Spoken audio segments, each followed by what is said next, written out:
Hey guys, I'm a Furby here. Welcome to the second video in the War Thunder Vehicle Profile series.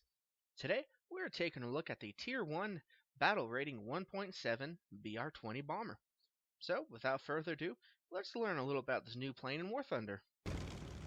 The Fiat BR.20 Cicogna, or Stork in Italian, was a low-wing, twin-engine medium bomber produced from the mid-1930s until the end of World War II by the Turin firm. When it entered service in 1936, it was the first all-metal Italian bomber, and it was regarded as one of the most modern medium bombers in the world at the time. It had its baptism of fire in summer of 1937, with Aviazione Legionari during the Spanish Civil War, when it formed the backbone of nationalist bombing operations along with the Heinkel HE-111. It was used successfully by the Japanese during the Second Sino-Japanese War. When Italy entered war in 1940, the BR-20 was the standard medium bomber of the Regia Aeronautica, but was already nearly obsolete. By 1942, it was mostly used for maritime patrol and operational training for bomber crews. More than 500 were produced before the end of the war. In 1934, the Regia Aeronautica requested Italian aviation manufacturers to submit proposals for a new medium bomber. The specifications called for speeds of 205 miles an hour at 15,000 feet and 239 miles per hour at 16,400 feet, a range of 620 miles, and a bomb load of 1,200 kilograms. 5 aircraft manufacturers, including Fiat, offered aircraft that mainly exceeded the speed requirements, but not range, and not all exhibited satisfactory flight characteristics or reliability. Accepted among the successful proposals, together with the tri-motor SM-79 and Cant Z-1007, was the BR-20 Cicogna, designed by Cestantino Rosatelli. I think I pronounced that right this time. Thus gaining the prefix BR, or Bombardier Rosatelli. The BR-20 was designed and developed swiftly, with the design being finalized in 1935 and the first prototype, serial number MM274, flown at Turin on February 10, 1936. Production orders were quickly placed, initial deliveries being made to the Regia Aeronautica in September 1936. The BR-20 was a twin-engine, low-wing monoplane, with a twin tail and a nose separated into cockpit and navigator stations. Its robust main structure was of mixed construction, with a slab-sided fuselage of welded steel tube structures having duralumin skinning of the forward and center fuselage and fabric covering the rear fuselage. The metal-skinned wings had 2 spars and 50 ribs, also made of duralumin, with fabric-covered control surfaces. The takeoff and landing distance were quite short due to the low wing loading, while the thickness of the wing did not compromise the aircraft's speed. The twin tail allowed a good field of fire from the dorsal gun turret. The engines were 2 Fiat A80 RC41s, rated at 1,000 CV at 13,451 feet, driving 3-blade Fiat Hamilton metal variable pitch propellers. 6 self-sealing fuel tanks in the center fuselage and inner wings held 3,622 gallons of fuel, with 2 oil tanks holding 30 gallons. This gave the fully loaded bomber, assuming it was carrying a 7,900-pound payload, an endurance of 5.5 hours at 220 miles an hour, 16,400 feet of altitude. Crewed by 4 or 5, the BR-20's 2 pilots sat side by side with the engineer/radio operator/gunner behind. The navigator/bomb aimer had a station in the nose, equipped with bomb sights and a vertical camera. Another 2 or 3 crew members occupied the nose and the mid-fuselage as radio operator, navigator, and gunners. The radio operator was also the ventral gunner, while the last crew member was the dorsal gunner. Experimental versions included the BR-20C, a gunship with a 37mm cannon in the nose, and another aircraft was modified with a tricycle undercarriage. Another was modified to guide radio-commanded unmanned aircraft-filled explosives, but this was never used in combat.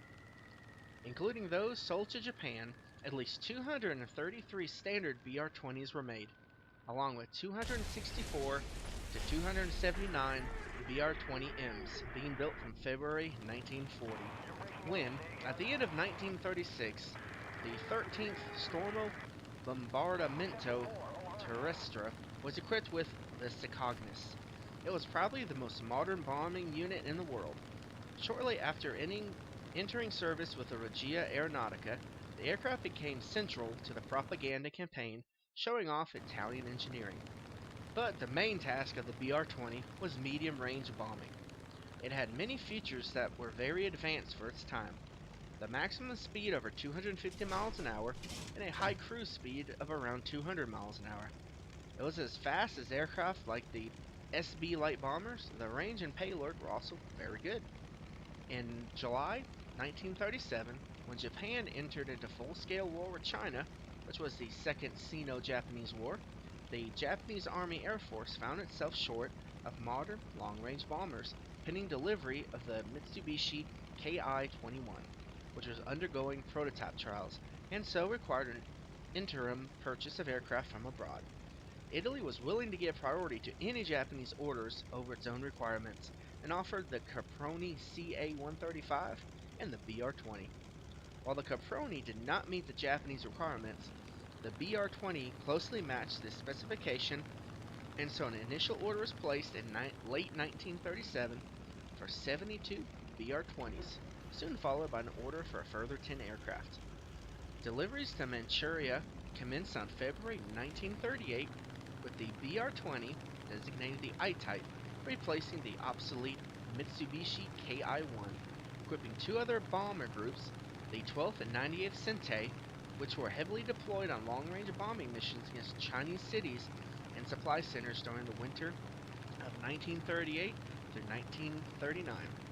The BR-20s were operating with no fighter cover at the extremes of their range, consequently incurred heavy losses from Chinese fighters, as did the early Ki-21s that shared the long-range bombing tasks. Following Nazi Germany's invasion of France in May 1940, and with German forces pushing deep into France, Italy declared war on France and the United Kingdom on June 10, 1940. At this time, only 4 wings operated BR-20s, compared to the 14 wings equipped with SM-79s, with 172 BR-20s being in service with Regia Aeronautica, including those not yet delivered to operational squadrons. The aircraft of the 7th, 13th, and 43rd Stormos fought in the brief campaign against France. On the night of June 12, 1940, 8 bombers from 13th Squadron attacked the Toulon dockyard. The next day, 10 BR-20s dropped bombs on Hayres and Fayence airfields. 2 aircraft shot down and 1 was badly damaged. The same day, 28 BR-20s from 43rd and 7th Stormo bombed Toulon again with no losses. At the end of the French campaign, 5 BR-20s had been lost and 19 airmen killed. It was against the British over the Channel that the BR-20 showed its limitations for the very first time.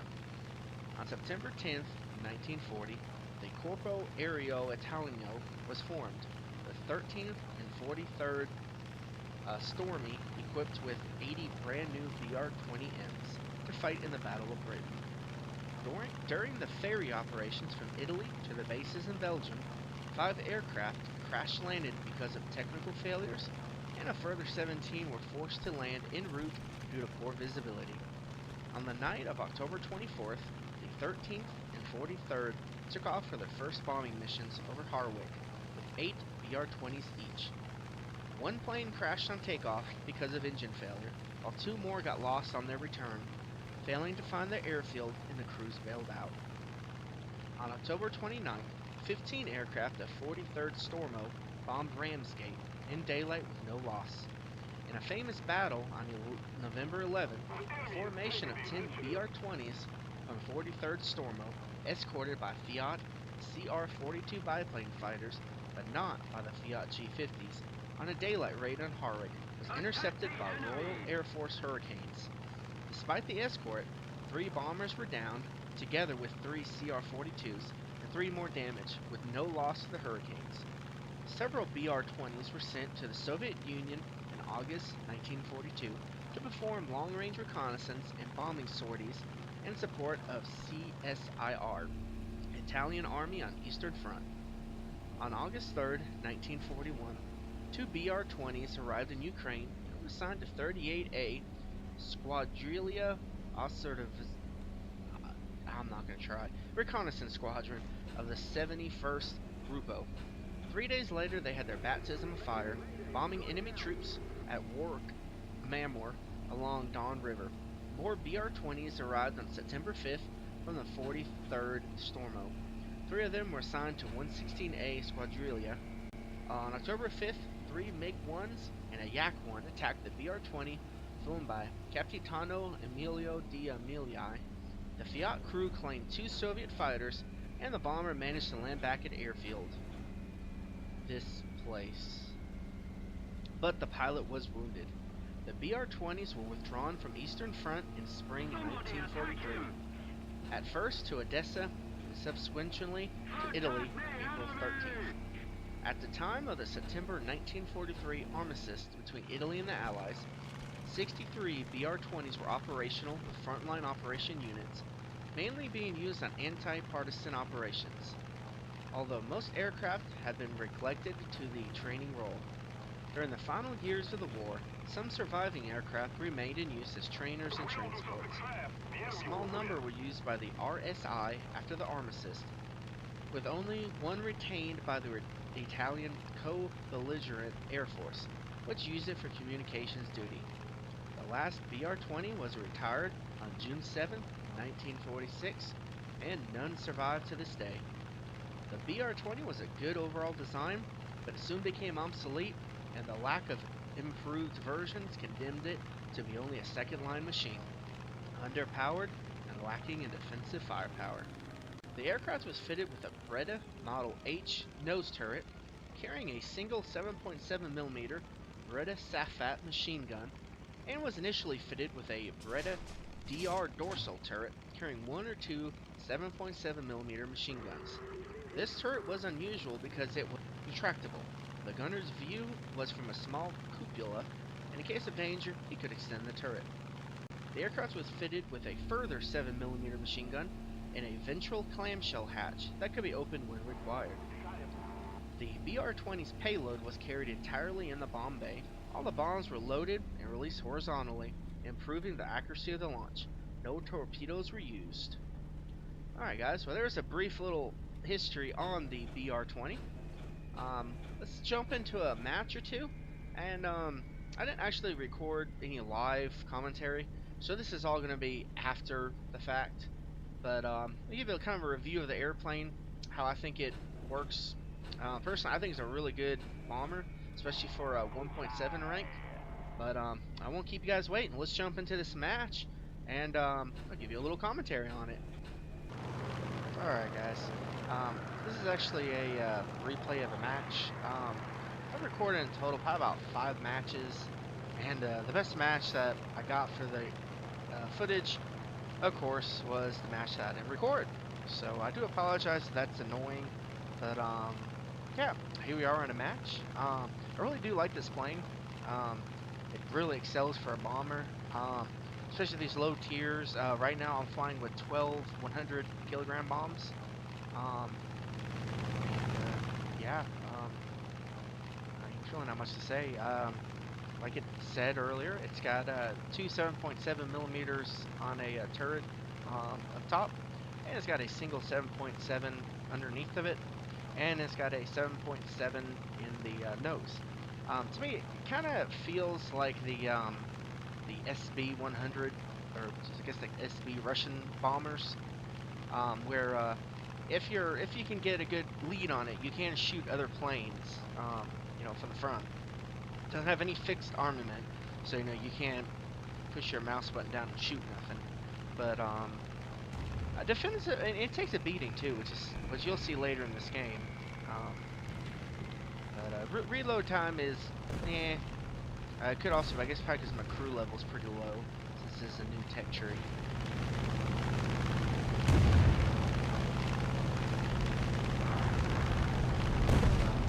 I'm gonna try not to talk much just so you can enjoy the footage. When I feel like I need to make a comment or something, I'll say something.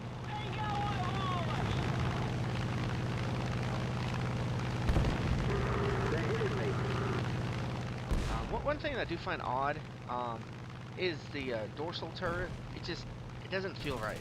Like when you're aiming around you, like you feel like you should be able to look completely side to side, you know, be able to aim. Let's see, I might be showing it right here. Yeah, it doesn't, like there's nothing obstructing the guns and the turret, but for some reason it don't want to go completely sideways.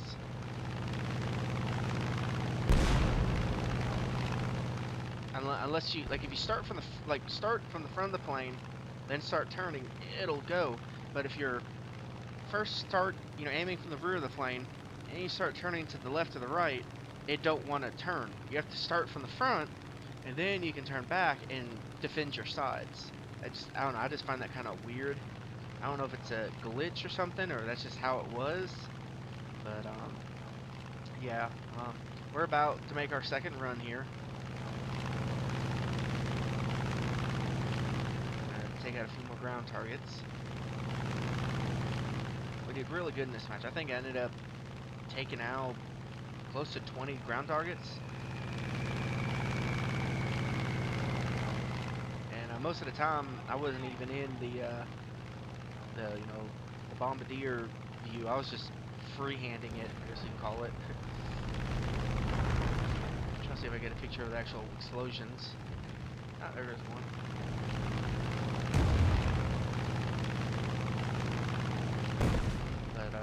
Yeah, for some reason, no one really wanted to come after me this match. Not to the end, at least.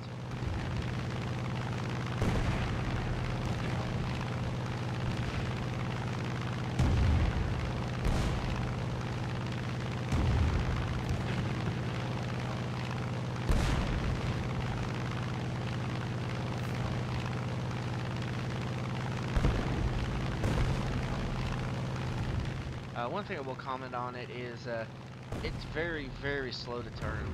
Like, I guess it's just like it says in the actual, you know, real-life plane. Compared to flying the SM-79, this thing is so slow to turn. Like, the SM-79, I think will turn on a dime. This thing, it takes forever to turn around, as you're pretty much about to see right here. I mean, it is, you know, a bomber, but it feels really sluggish. Like you're not gonna get away in a dogfight. If you get a plane on your tail, you're not gonna get away from him. But here we are, going back in for another bomb run. And actually, I think we're shooting at an airplane. Maybe we have an airplane on us. I can't tell. I guess we have an airplane coming on us because our top turret. Now see, the AI can shoot them just fine like that, but when you're doing it, for some reason it don't want to shoot that way.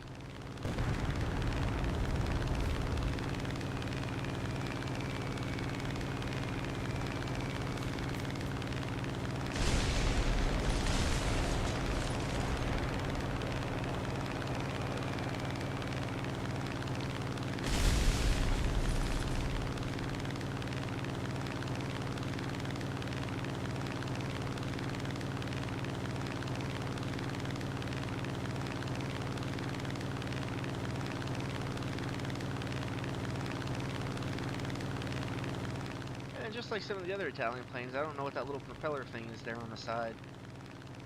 On the left side, I guess it would be. If you know what that is, let me know in the comments. Because I know the CR-32 has the same thing on the top of it. I think they call it a torpedo fairing or something.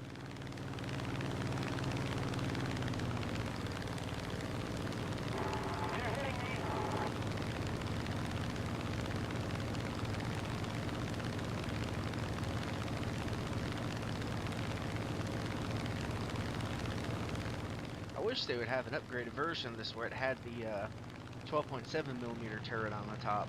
That would really make good defense.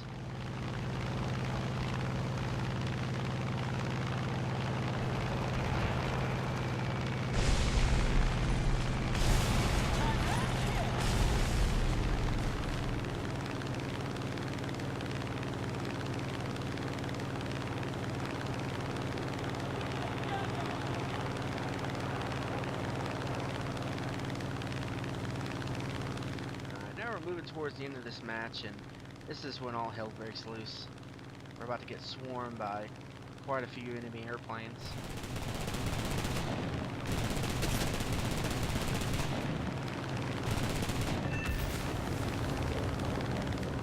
Whoa, did you guys just see that? I swear, like, one half of the turret moved and the other half was staying still. So yeah, I think this turret's broken. Okay, at that point we shot down an enemy airplane. The AI did. Just taking out a few more ground targets.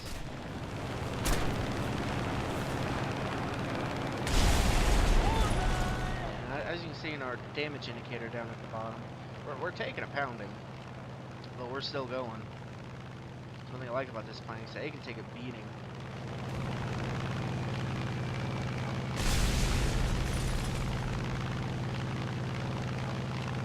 She's a beast for sure. And down there you can see that clamshell that they're talking about, for that lower 7.76 out.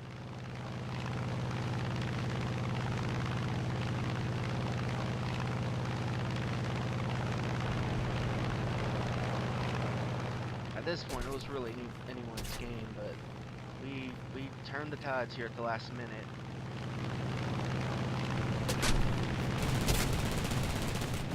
Taking some more hits. I think at this point, I think my gunner was unconscious. Couldn't do any defensive shooting. I think my lower gunner was still alive, but my dorsal turret, it was out of commission. Surprisingly enough, we're still going.